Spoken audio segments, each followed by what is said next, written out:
just setting the standard for Michael here, just so to sort of set his expectations. Your content. You know how, like, if you imagine you clean the toilet with it, that's our content.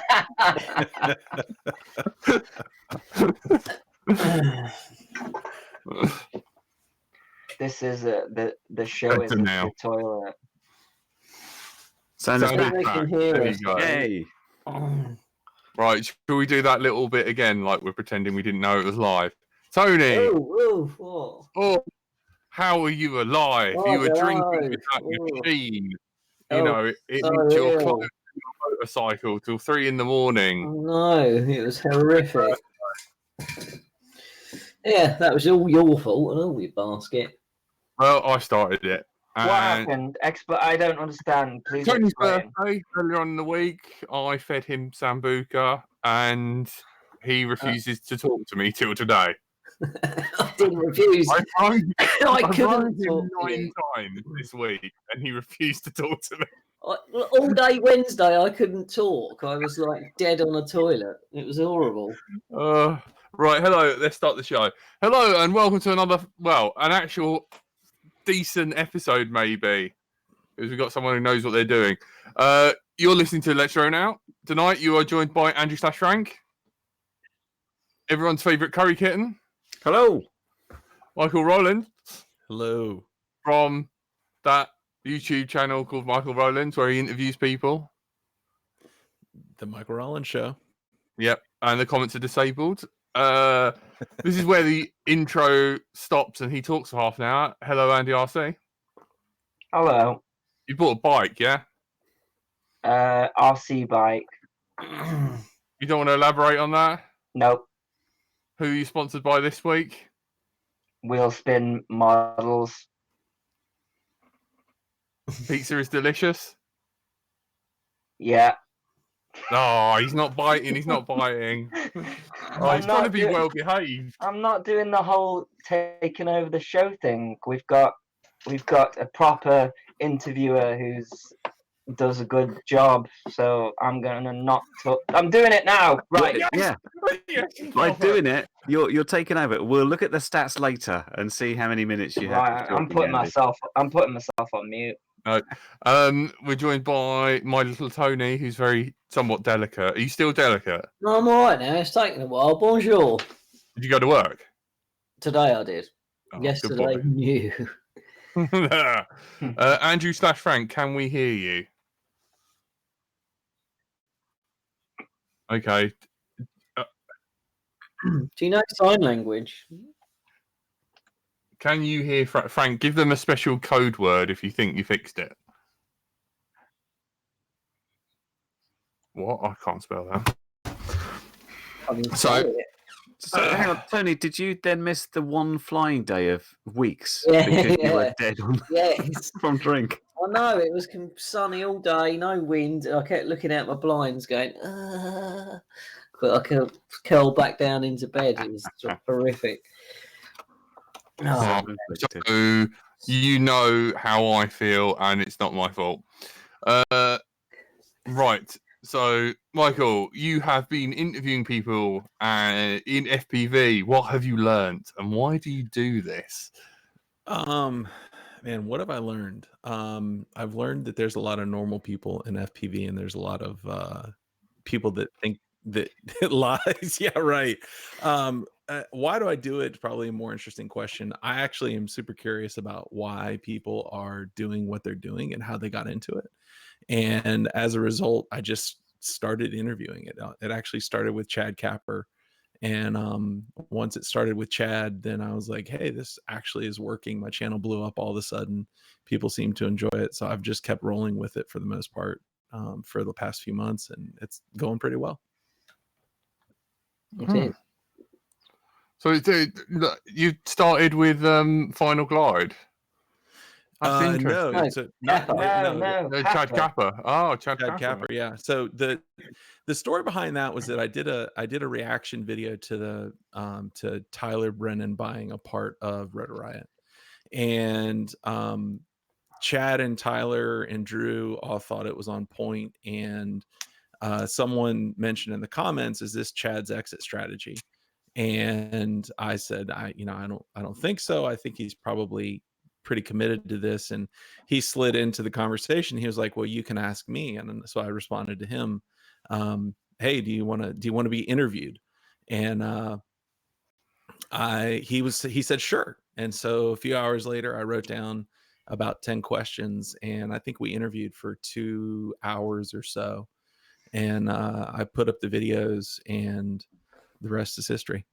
So yeah, I saw that one. I saw, because that was like the first one with Chad. Yeah, and it was a great interview. And because we've had him on the show a few times, but it's interesting seeing like a one-to-one, because we always have loads of people here, and it usually descends to knob jokes rather than serious stuff. But you like prepare questions and stuff, and yeah, I've been watching them all. I like the final glide Oz one was great, because we that have him on here, and it's just, but did he get naked? No, because it was but let me tell you about the We got him number of high naked. heels. You got him naked? Pretty much. Well, he got his top off at least. That's somehow I don't think that's hard to do. No, just tell him and he'll do it. So I was like, you didn't. I wasn't surprised that you hadn't heard of us, and in fact, I was like, oh, thank God, because like you probably because he wouldn't have come on. Well, it's funny because I have not done a lot of research into just general FPV shows at all. I just kind of started a YouTube channel and then ultimately fell into what I was doing. And so I feel bad because people are like, "Well, have you heard about this show? And have you heard about that show?" And I'm like, "No, I haven't. I don't know who those people are. I'm sorry." We're the dicks. We've only been doing it for 4 years. Yeah, that's good, 4 years. It just meant you had more chance of coming on. I have to say, what I really enjoyed about your interview, bizarrely, is the fact that it's not like retaliating questions from you lots and lots of times. You do a small sort of intro, and then it's a lot of talking from the guys who you're talking to, really sort of pouring their heart out and stuff. That you really get them talking nicely. And I must say, and we just talked about this before we went on air, we've got a couple of comments about the Stingy vid and exactly what happened there. What is the reason for the hate as far as Rotor Riot or ex-Rotor Riot employee goes? So the Stingy video, there was actually nobody that was angry or upset or trolling Stingy. And as a matter of fact, they weren't trolling me. They were trolling other members of Rotor Riot. And I have a fine line that I won't allow to be crossed, which is, if you want to attack me, that's fine. But I don't appreciate it if you attack the interviewee that I have on the show. I don't particularly like that. And I will often, do away with some of those comments, though I haven't had to very often. But in this instance, things crossed a line about midway through Sunday when some comments of a racial nature were made about Cricket. There were some comments that were made about Zoe. And at that point, I started to get a little upset. And unfortunately, there's a group, y'all know who the group are. They started piling on, and the comments got so out of hand that I eventually pulled the video. And it was honestly not my intention to stir up more drama. I was, I'm in the middle of, I work, I'm in the middle of my job, and I'm having to like tend to a YouTube video that's out of hand, and I didn't appreciate that. I didn't like it. I had a conversation with Stingy, and he said, "Hey, listen, maybe let's put it back up with comments disabled." So I did that, and I also disabled the comments on his second video. But the video that just went live today that has comments open, and so far so good. So it was really more along the lines of I wanted to kind of make a stance that I'm just not going to stand for that. I'm not going to allow people to disseminate hate on my channel. And it's a personal thing. And, you know, a few people have been like, hey, dude, it's YouTube. You need to, you know, just deal with it.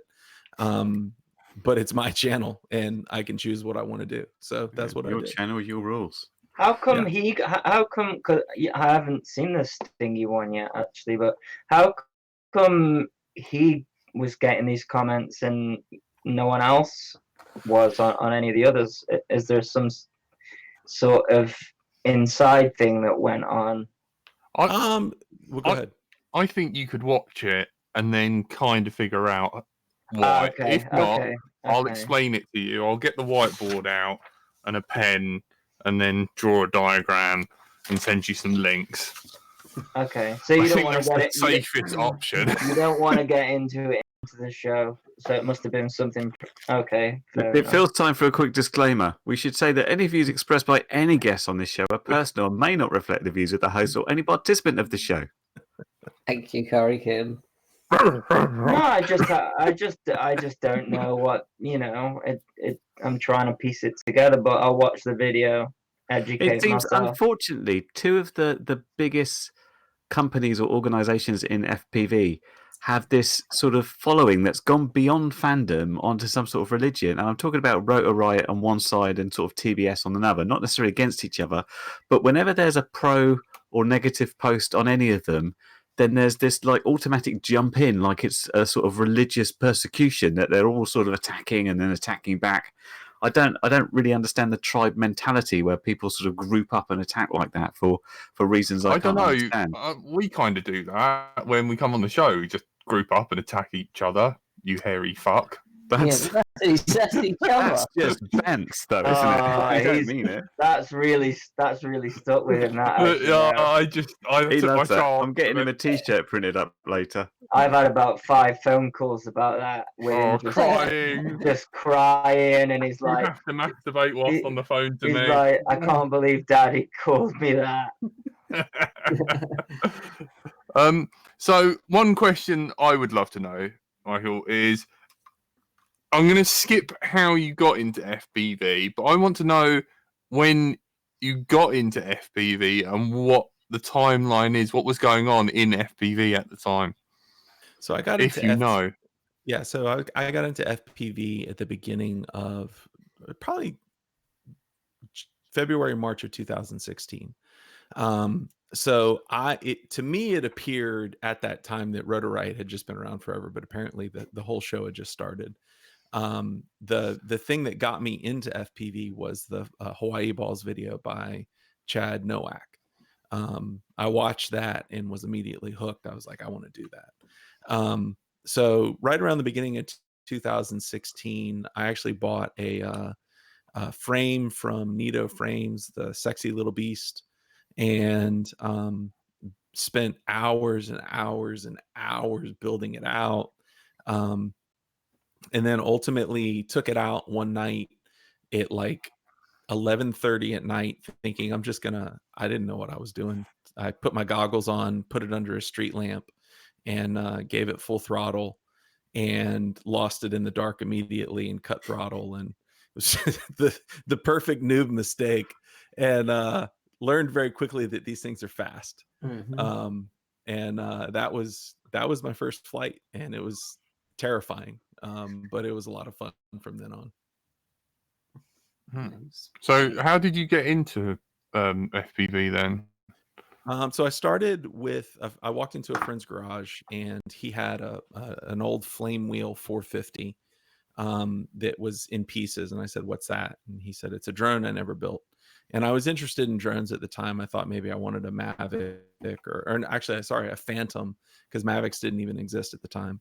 And I traded him a computer for the drone, and I took it home and started working on it. But this thing was massive. It wasn't FPV. I flew at line of sight. Every time it would touch the ground, an arm would break off. And I realized, I was like, I'm always losing visual orientation on this thing. How could I do this better? And eventually started, going through YouTube and finding people flying FPV like Chad Nowak and other people. and was like, holy cow, I could put a camera on the front of this thing. And then eventually realized that, oh, well, I probably shouldn't do it on a Flame Wheel 450. I could do it on something much smaller that's a little bit more robust because it's a carbon frame. So that was it. Yeah, take up much less space as well. Those flame wheels can get pretty big, especially if you start putting retractable landing legs on them and stuff. Right. Yeah. But that's Yeah. what we all So was flew it at the start, didn't we? Was it the case of as soon as you saw FPV on, I guess we call them mini quads, that was it? It's like that we don't need a camera drone that's out the window. We want to do the swooping and the rolling and that sort of thing. Oh yeah, I mean, it was once I did FPV for the first time, I was sold. And now I do fly camera drones now, which I thought I was a badass FPV pilot, so it should be super easy to fly a camera drone. It turns out it's a wholly different skill set. But once you put the goggles on and your heart's about to come out of your chest and you're flying for the first approximately 3.8 seconds that you can manage to keep it in the air. That was just absolutely riveting. It was awesome. I had one battery. I don't think I had a charger.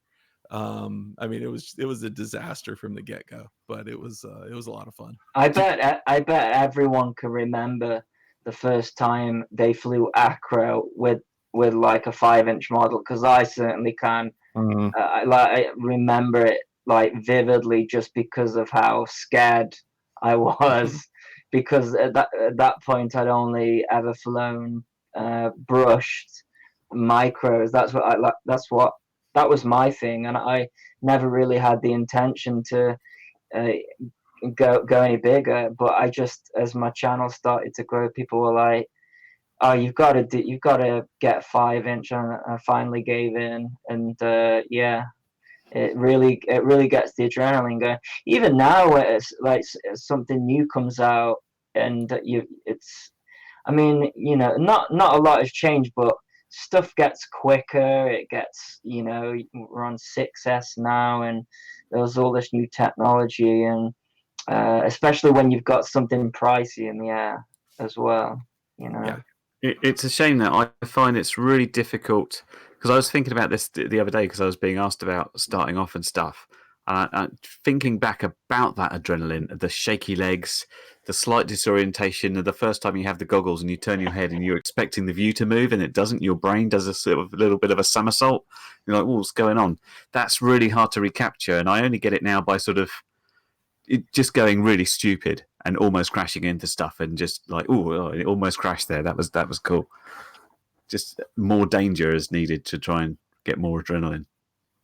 Yeah, is that just me, or is that everybody else? No, as that's well? absolutely. It's called the hedonistic treadmill.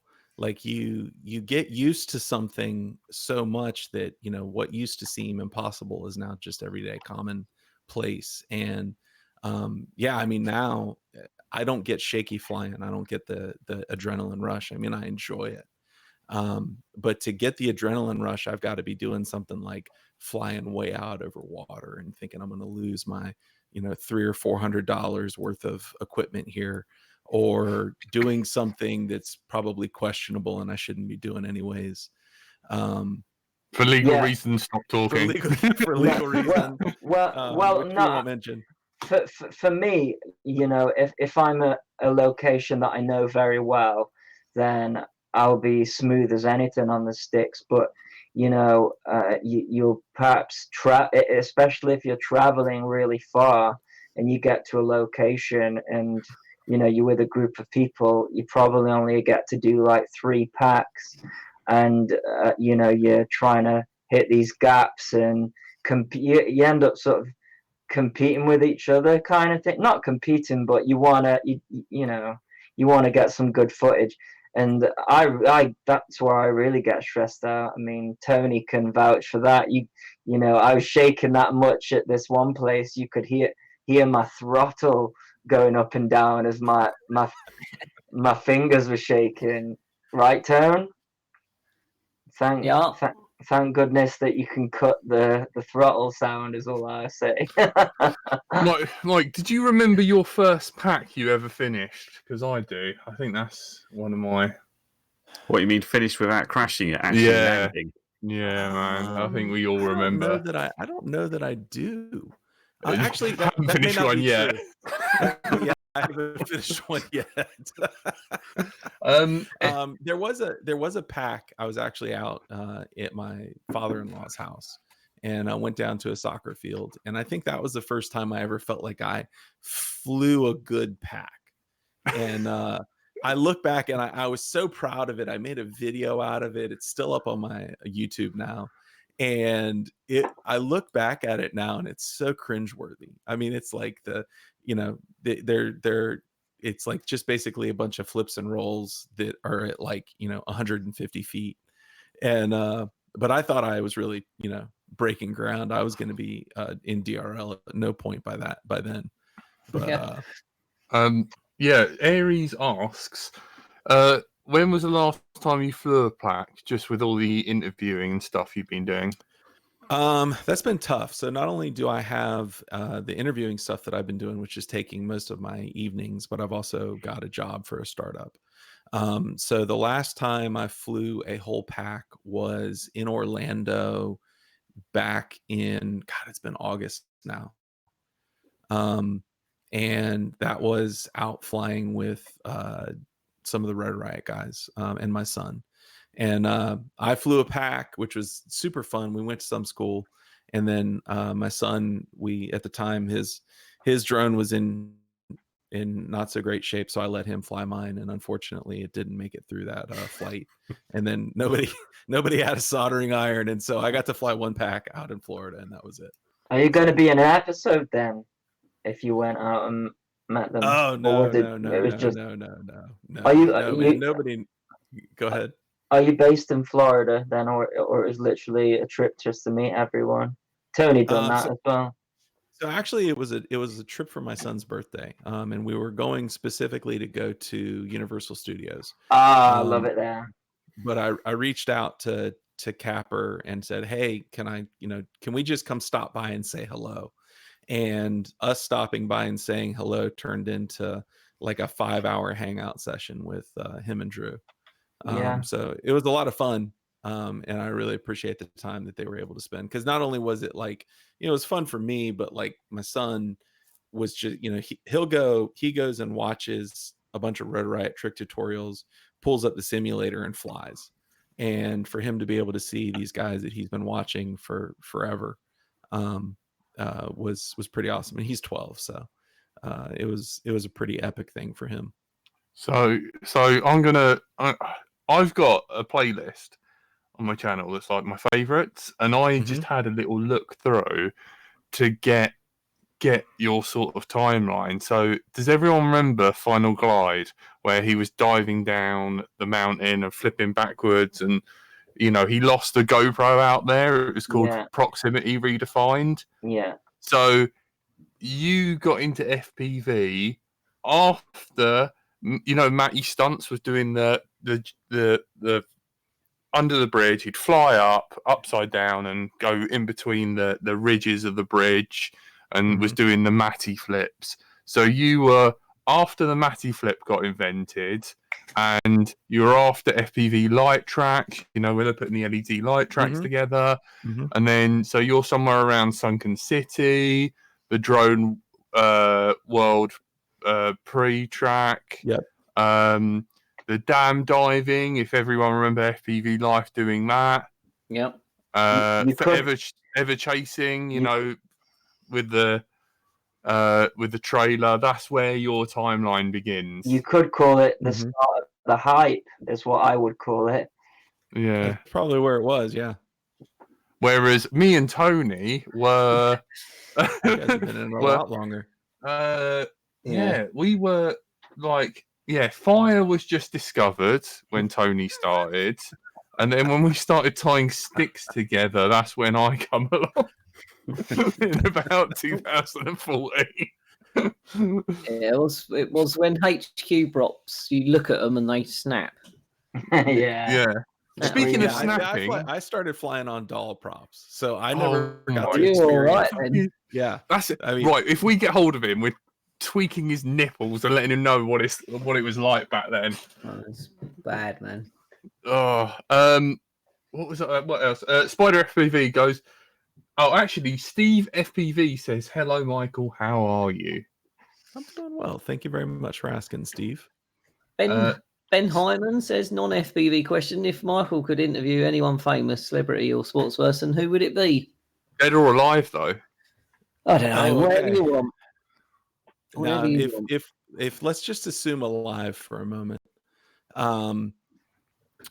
I would probably, and this is totally because I'm a fan, probably either Peter McKinnon or Cody Warner, just because I think they would be a great interview. If it was dead, I think I'd want to go back and interview Jesus. Jesus, that's a good one. Did Jack just say Andy RC over Yeah. the top? No. Thanks, Jack. You're dead to me, Andy. Why haven't you? Here's a good one for you. Why haven't you interviewed Andy RC or anyone English? Are you racist? Don't answer that. That's a loaded question. No. The answer is yes. That's how the show works. No. My favourite was I asked him earlier, and he was like, "Who's Andy RC?"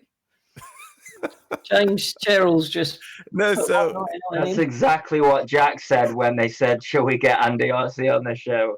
He said, "Who's Andy RC?" Because and there's a I record. knew who you were. I went up to you and sprayed you with suntan lotion. Yeah, this was before that. Something, Jack. Let him talk. Sorry, what were you going to say, Mike? No, you know what? As you know, us Americans are very nationalistic, and I've only interviewed one French guy and somebody from Poland. No, seriously, I actually have had a few people mention to me that I have not had a lot of international. There you go. I've not had a lot of international folks on. It's been very U.S. centric, and I'm not. I'm going to try to correct for that. So, Andy, maybe you can put yourself on the clock that at some point we're going to have International Month, and I'd love to have you on. Well, let me ask a follow-up question to that, Mike, because now your channel's blowing up. You must people must be quite willing to come and talk to you. Are you getting anybody that's said no yet, or are they all pretty friendly about coming on? I have had a couple different no's, and most of them were caveated with "now is not the right time." And I'm not going to divulge who, because I don't want to jinx it for the future. But there's been one specific person that responded back that said no. There's been plenty of people that I asked that just never responded. Like I've asked Johnny Scherer, "Hey, you want to come on the show?" And like I never heard back from him. Well, he's very busy though.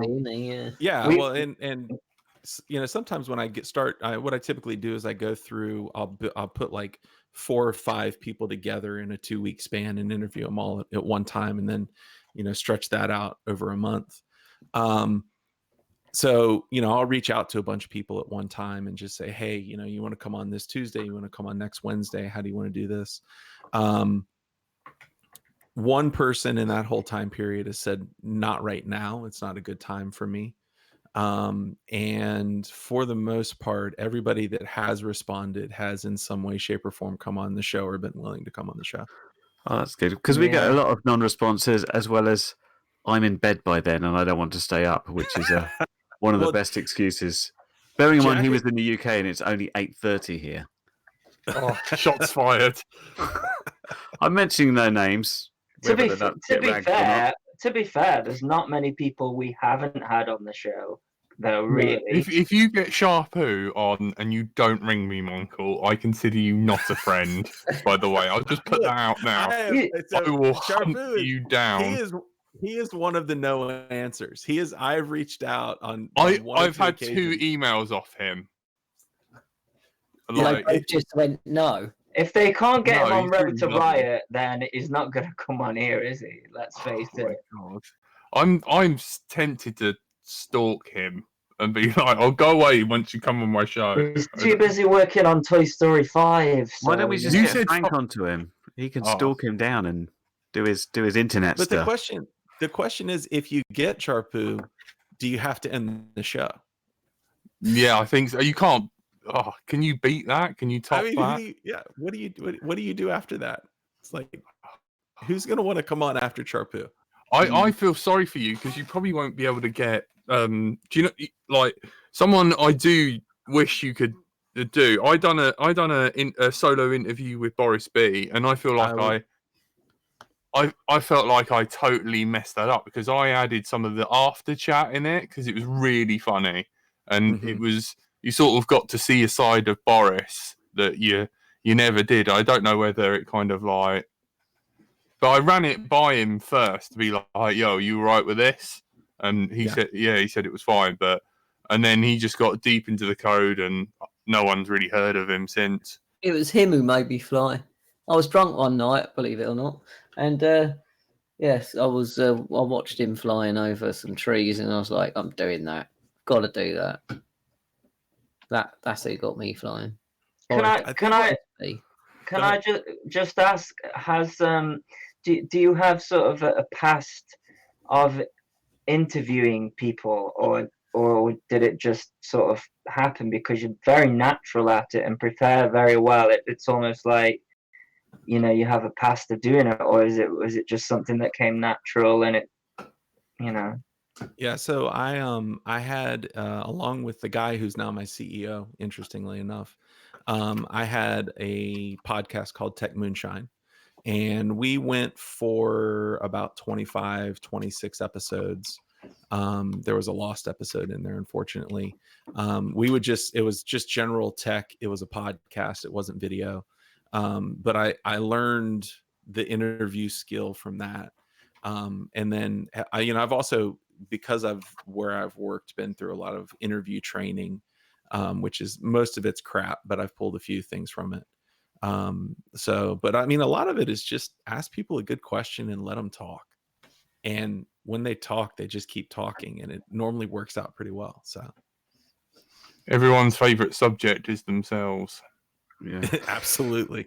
Mike, a question following on from one of the stingy questions you asked about, and you said it yourself. You sort of were quite sad about it because it sounded like really he was going to have to go back to being a commercial airline pilot. Not that that's a bad career. Oh, what a shame! But you've talked about is it possible for me to give up my full-time job and do something that you love? But how did you sort of feel after that? Do you feel there's actually a career to be eked out in FPV? Just like on YouTube or whatever? That's a tough one. So the stingy video, the stingy interview. Let's talk about the interview as opposed to the videos that came out of it. The stingy interview left me sad in a sense because number one, I mean, I was ecstatic to be able to talk to Stingy. I mean, everybody loves him. He's got a great personality.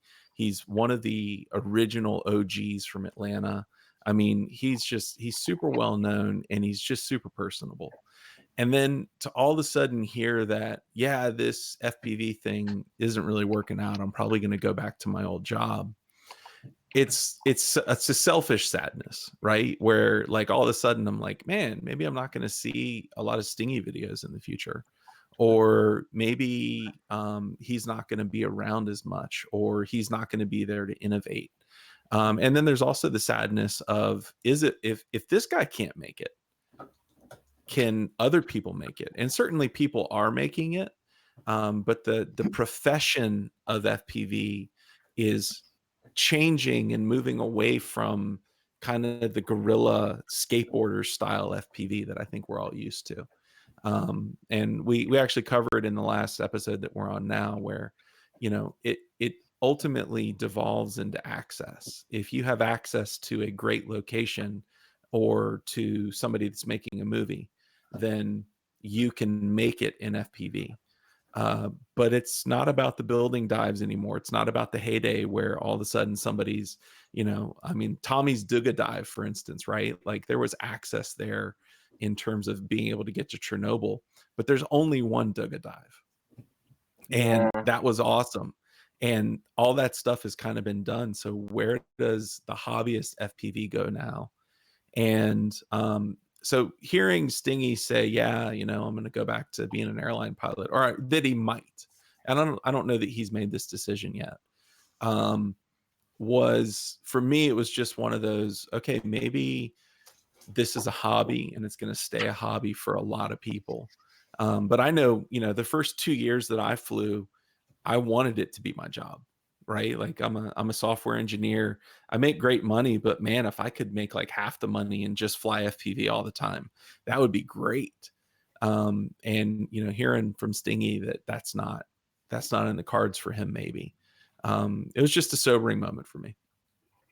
Yeah, it used to be on the cards, and then everybody jumped on the bandwagon, and you know, so it's kind of like a pyramid scheme, I guess you could say. You know, the more people that are inspired by people, you know, doing these sorts of things like freestyle videos and stuff. Oh, I'll do that, and you know, the monopoly is spread out, and the OGs don't get so much of the cut because it's an inundated area now. You know, there's so many. I mean, that's a good thing, but when it comes to making a career out of it, I wouldn't advise it. Would you, Wayne? No, to put it in perspective, I make about 1/10 in a good month of what I made as a software engineer.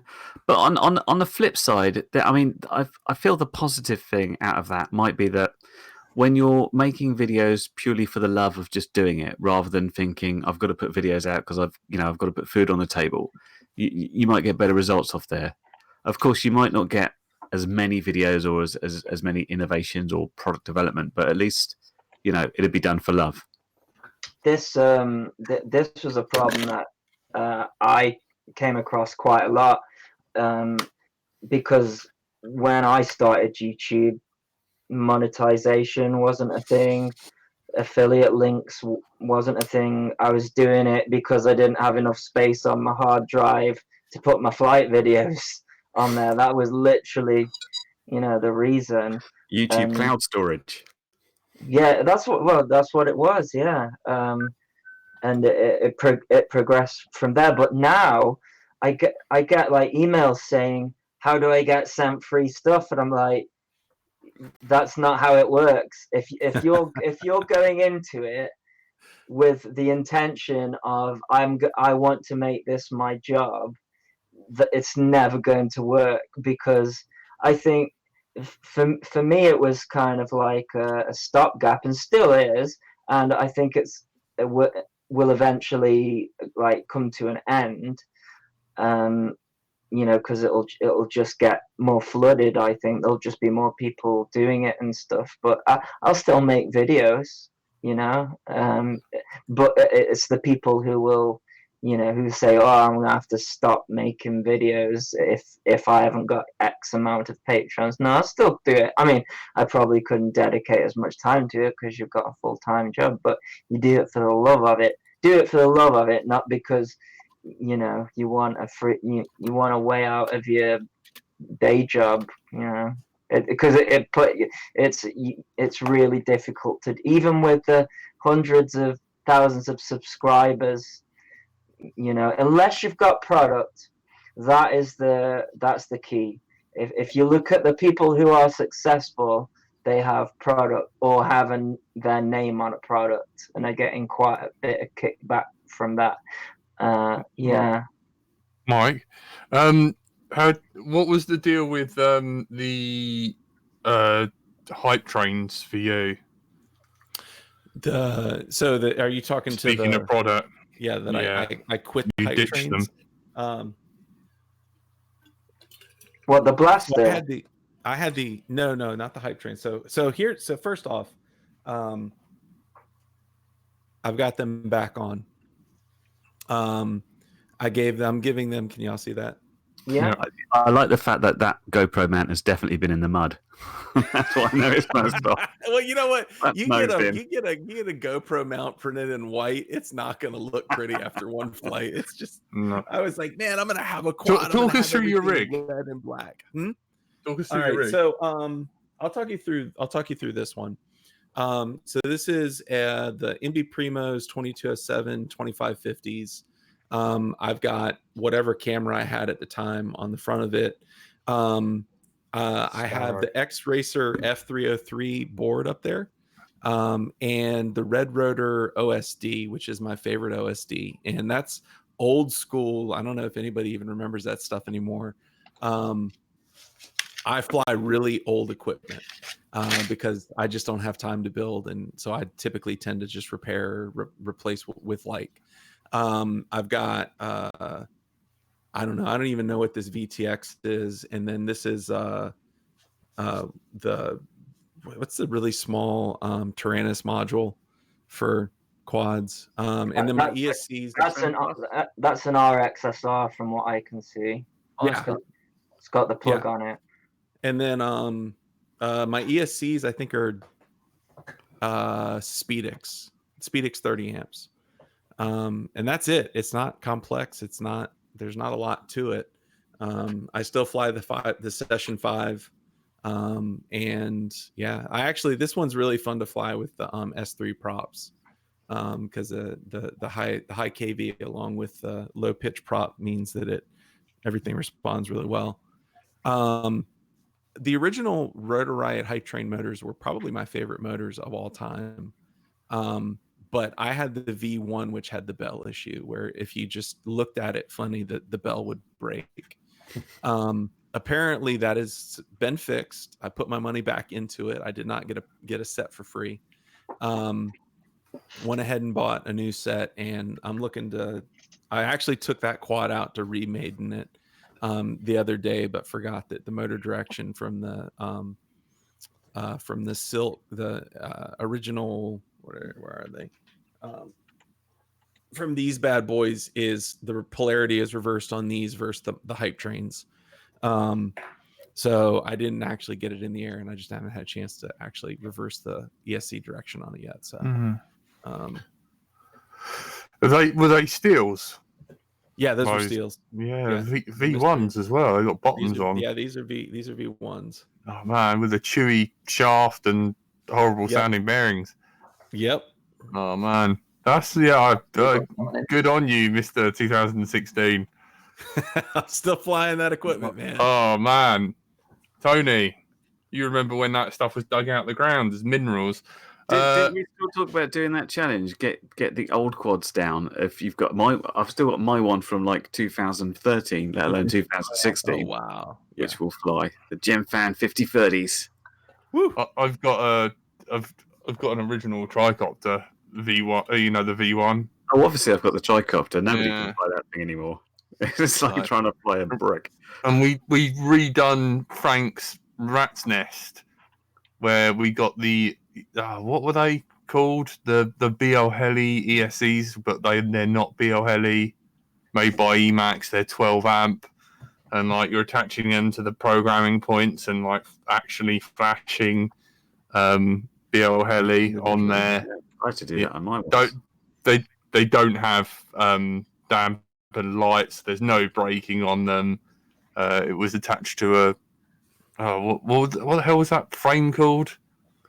Oh, what we talking about the ZMR. Yeah, the ZMR. Yeah, wow.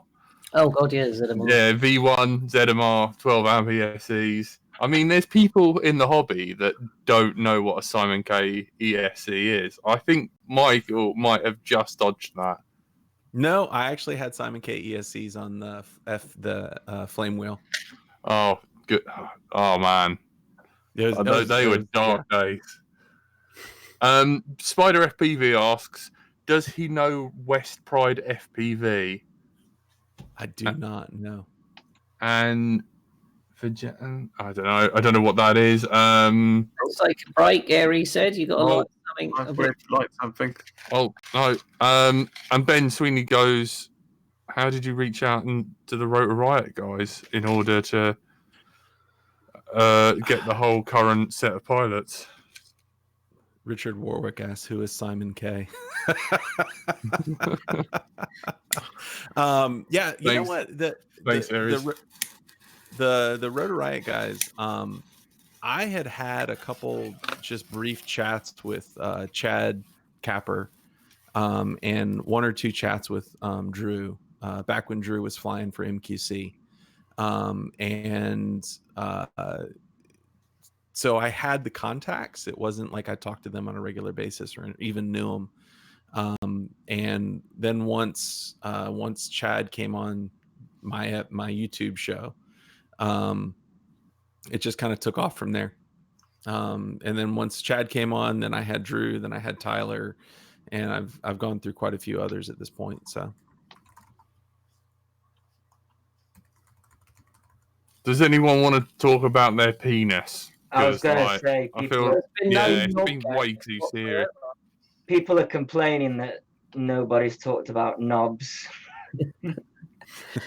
Oh man, Michael, you allowed to talk about knobs, or religious reason not? You know, I prefer to keep my knob where it is for the most part, but I bring it out for my wife periodically. So. I'm just impressed. And then she tells me to put it away. The slang is being American. Normally we get a confused look. It's like, what's a knob? Do I have a knob? What's going on? Yeah.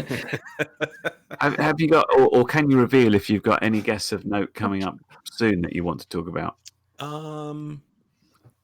So what's interesting is October I dedicated to folks that were not as well known. So next week you guys should see Mike Chin. He's got a little bit of notoriety, but the guy works tirelessly behind the scenes to make sure that people are supported. I'm probably going to have Derek Brown on the second week of October, and then the third week of October is actually a local guy, a friend of mine named Rob Garland. He goes by Loco FPV, and he the whole idea is, somebody asked me, they were like, what are you going to do when you run out of all the famous people to interview? And I was like, well, there's plenty of stories to be told that are not from famous people. So why don't I go ahead and start telling those stories now? So that's what the next 3 weeks looks like.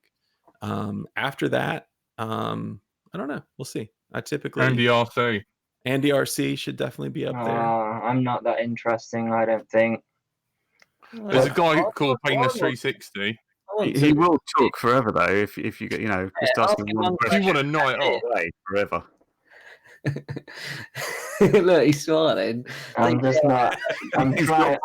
He's trying so hard not to talk right now. I'm not talking tonight, guys, because you just have me all the time on it. So I don't get to speak to a lot of people in the week, so it all just pours out on this show. I sit in silence for a week, and then Thursday happens, and it's like verbal diarrhea. You'll be good on the show, Andy. You got to do it. I'll do it. I'll do it for sure. I can have Andy on, and the best part about having Andy on is that I'll just ask him one question, and then he'll just carry the show from there. Yep. Yeah. If you want a night off, he is like one of those wind up monkeys. He just a few turns, and then it's just clash, clash, clash, clash, clash. Brilliant. Job done. Like Jack rings me like every other day, and then when I hung up the call, I was like, I'm not sure Jack actually spoke. That's it. He's usually speaking to someone else when he's just he does that, doesn't he? You're on your phone, and then he's wander off into a chip shop or something buying chips, and then you're like, "Are you talking to me? Because I ain't got no bloody chips. What are you talking about?" And then realise he's talking to someone else. Yeah, that's Jack. I get easily distracted. David Winterstall. You should chat to him. Oh yeah. You could hook him up with David. Oh, lovely man. Well, unfortunately, David lives under EU domain, so passing his information on will be a breach of GDPR or whatever it's called. So I can take your details, I can pass it on to David. That sounds great. Sharpoo. Do you reckon you'll ever be able to get Sharpoo on? I don't know. I can try. We want to get Peter as well, don't we? Yeah. Yeah. Lots of people are saying What about or Bruce Simpson, who keeps not responding to our emails about coming on this show. We He had knows Bruce, who we are. we had him in the Bruce is chat. tentatively Yeah. scheduled. If that was his real account. Sorry, Yeah. Michael. Bruce is tentatively scheduled. Actually, I should have remembered that. So he may be coming on in November. I'll tell him to come respond to your emails. The problem with Bruce is it's 6 a.m. when we start there, you know. So Well, I'd move the show just one night. Him and Sharpoo can do whatever they want. you could do Stu as well from UAV Futures as well. You know, I reached out to him, and unfortunately, the email thread just kind of went quiet. And I haven't revived it yet. I think at the time he was going through a move, and there was some other stuff going on. So yeah, he's had a lot going on lately. Yeah, that was my take on it. It seems like he's settled down now, though. So maybe now is the time to. He's coming on somebody else's show. I can't remember who, but I heard about him going on someone else's show. All right. He popped up here briefly, didn't he, in our Christmas He was on show? our Christmas. Yeah. I got him on at Christmas, yeah, just for a little short while, yeah, because he's got a young child, so he gets up early. So those are the ones to go for. Like we have Thomas and BMS Web, they get up early, so we can just about get them on. I tell you who I would love to talk to is Blackout and Metal Danny. I keep hearing those names come up. You know, that those are like, you know, you talk to Chad Nowak and he's like, oh, well, there was this guy Blackout. And then you talk to everybody else and it's like, oh, the Blackout frame. And then you hear people talking about Metal Danny. And I'm like, I wonder, and Boris is another one. Like a lot of times tracking people down is the hardest part of getting on the show. A lot of those. Once you disappeared. get to them. Metal Danny seems to have retired from flying. And yeah, of course, the Blackout frame was the really first mini quad that came. Yeah, was there, and everybody jumped on it. That's what really turned it around. Because before then, we were all flying 450s, trying to fly through trees and stuff, which is interesting. They don't fit that well. No, that's like flying in X-class 3s. Tony, have you done that? Over them, not through them. Coward. Yeah. Yeah. Tony's off to somewhere. I don't know whether you're allowed to talk about that. I'm going to Texas. Yeah, with his old X-Class. You're going to fit right in, Tony. Yes, well, I should be meeting Zoe and a few other the guys over there. So. Oh, brilliant! Yeah, cool. Make sure you vlog that, Tone. Yeah, I remember going to Texas and going out for dinner because it was a work thing, and the last person that came was a vegan, and they couldn't quite work him out there. This is a new thing. It's like we're going to an all-you-can-eat ribs barbecue. What do you want? Just like salad. It's like, can I just have some chips, please? Yeah, pick your restaurants carefully would be my advice. Yeah, that'll be all right. Yeah, I'm looking forward to it. We're going to Farmersville, Texas. It was a X-Class Invitational do. So yeah. Is this so it's a paid trip then? Is it, Tone? Or have you got well, me and Martin have paid for our flights because I'm taking fossil stuff. Me and Martin are going together, and awesome. The where we're staying has all been paid for. Yeah. Look at that! Look, nice. Mike, in the chat, there's a guy called Long Range FPV. I think that might be a good lead to Metal Danny. Lives 50k from my house. Long Range, hit me up on YouTube Messenger and let me know who you are. Metal Danny's address. Is YouTube got a messenger? Yeah, we found it that time. Do you remember? And then we couldn't work out how to get the messages. Facebook Messenger. Damn. Yeah, Facebook Messenger. Yeah. Hang on. I'm looking at a YouTube window. So if you hover over him, you'll get the 3 buttons there. Right click on that. Left click on that, and it'll open. And it was like go to channel, and then maybe he might have some info. He's only got 55 subscribers, so if you want to give him a follow, view email address. There you go. I don't have that, so I think that's on your side. Maybe you need to make him a mod, Jack. Oh, I see him now. I see. Hold on. I see the little, Yo, it's in our chat now. the little triple thing. Yeah, man. Maybe getting leads, fishing on our show, Michael. How is that was a question from someone else earlier. I think it was Ben Sweeney. Goes, how are you finding it being the interviewee? You know what? It's fun. I mean, it's enjoyable. You know, I came out if it was a complete and total, you know, if you guys were coming after me or whatever, I was going to just turn the tables and start interviewing y'all. But it seems to be very mellow and works out very well. So I don't mind answering questions. Yeah, I mean, one thing I enjoy that other people might not necessarily get enjoyment from on a personal level is that I've interviewed a few people, and it's interesting because I got the perspective of when it was all happening, and then you interview them and you get other bits of information that they didn't tell me at the time. Yeah. And stuff like that. And that's really interesting. Like, well, and then there's the after show. Yeah. Oh man. Most of our best moments are not ever recorded. Yeah. It happens afterwards. Because like it's a little bit, you know, you're live, but as soon as that's gone, it's like all of a sudden everybody relaxes and things open up. Yeah. So we found that the same. Yes, we found out some interesting information. Yeah. Andy RC, after one show, you found out that he was into country and western singing. It's that blew my mind. What? Shut up. Who's into country and western? You are. I like a bit of Shania Twain. Is that what I said? Yeah. That's about as far as it goes, though. Have you got any questions for us? Like, other than you don't know who we are, Jack. I know. We know Andy. Everyone knows Andy. I don't. Everybody knows Andy. Really? Do they? Cool. I mean, yeah. Name one thing he's reviewed.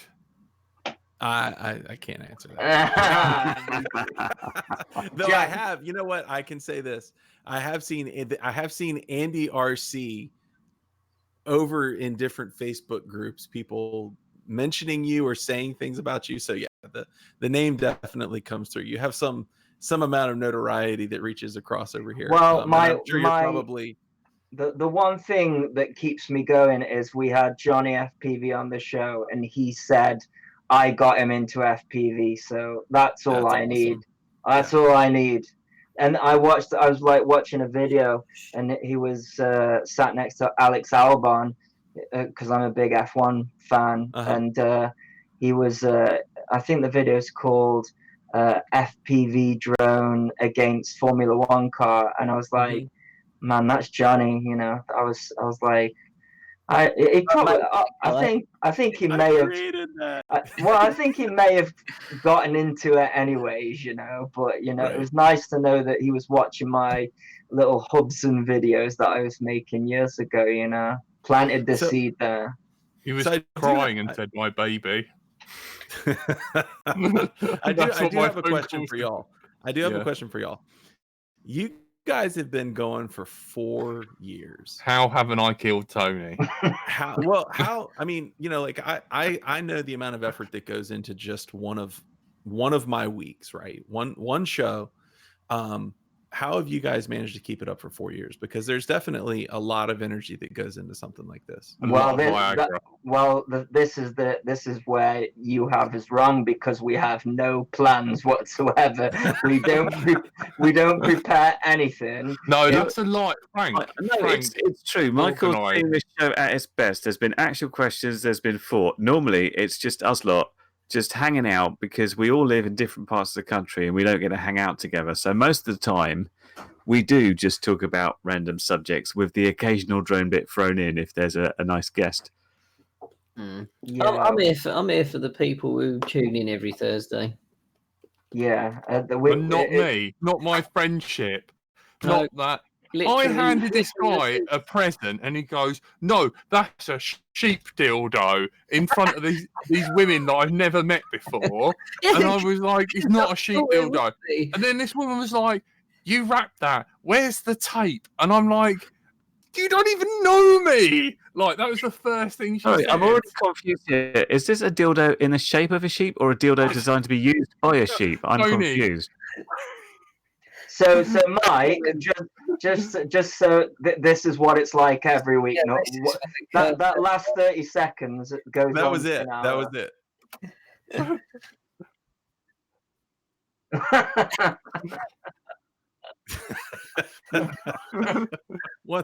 Once we start talking about sheep dildos, it's all downhill from there.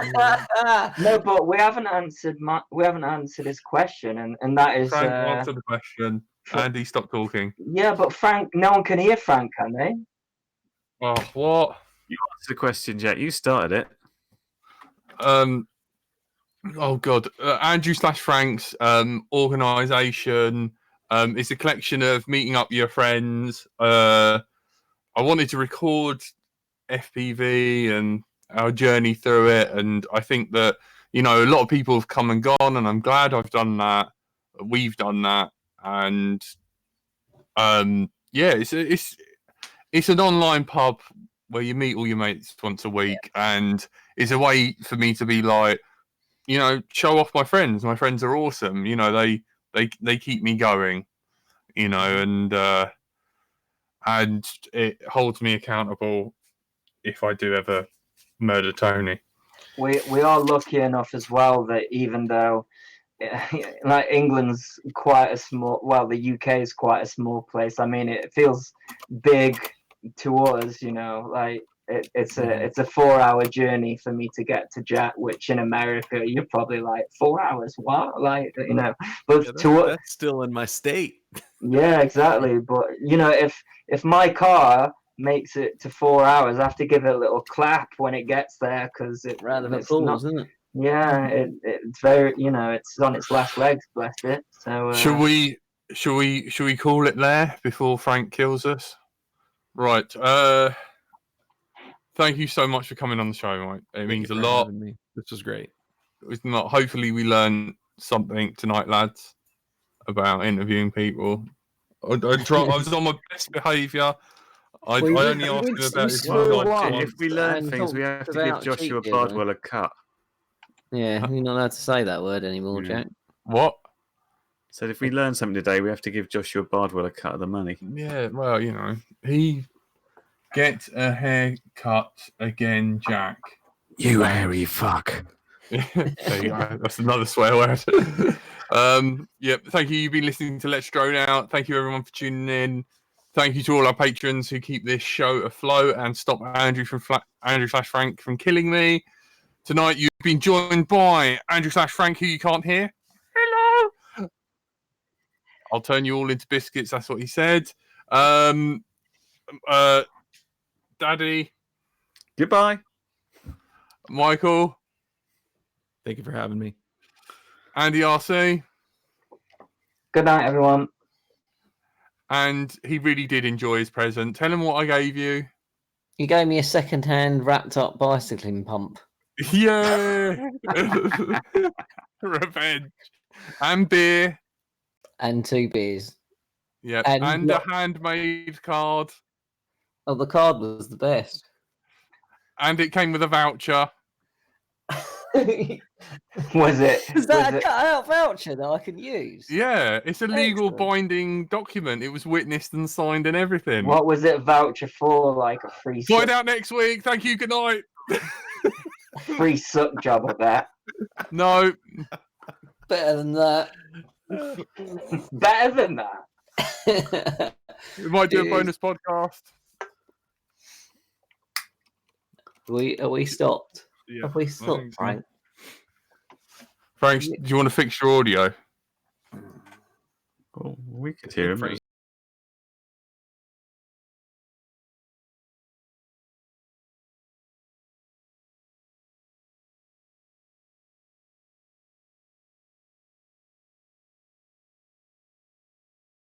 Give you some leads. Okay. Can the rest of the world? Ooh, but you got to promise me you get Sharpoo. I want to say 5 words to him.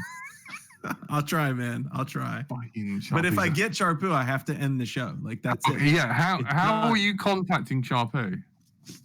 I actually have just reached out on Facebook so far, Oh man, which I don't think he's going to respond to. If I say the word avocado, will someone in the chat type that word? You know, Are we still live? We're still live. Why are we still Yes. live? Because I'm trying to make sure I've understood why my audio didn't work at the beginning. Well, I think we're live, but I don't think. The live Oh, no. stream is not the time for experiments, Frank. It's the end of the live stream. We've ended the live stream for the edit. Try that. Woof. Can people hear me now? Someone wrote Hello. avocado, Frank. Oh, Harris did they? I didn't say. I didn't see the avocado. Brilliant. No, You but fixed it, but that's it's the his end of the typical show. word. It's sausage or avocado. They just write that word They're all anyway. writing it. They're messing with you, Frank. You should say xenophobe to see how many people spell it right. Oh, what is with you? You shouldn't know that word. What does it mean? I'll tell you after this end.